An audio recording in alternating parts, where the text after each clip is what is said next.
Assalomu alaykum hurmatli obunachilar.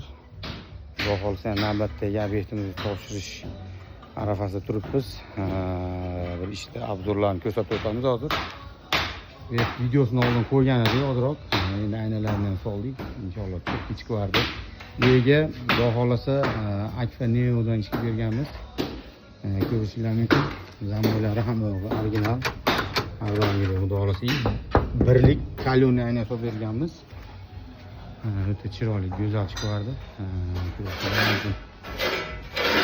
Ko'proq joyi panorama bo'lgan. Panoralarimiz bu yerda 3 ta ochilish joyi bor. Ko'rishingiz mumkin buni dori-dona. Ozgina remont ishlari ketyapti. Xudo hamma buni cho'tki qilib joylar tayyor bo'lganda yana boshqatdan obzor qilib beramiz xudo xolasa. Kimda shunaqa xizmatlar qidiq bo'lsa, bemalol aloqa chiqarasizlar. O bir 80 kvadratlik ishga berganmiz Akfa Neo'dan. Narxini 64 million so'mga qilib berganmiz. Birlik kalyonlik seriya oynaga G306 ga Akfa Neo'dan. Sog' bo'lasizlar, o'zingizlarga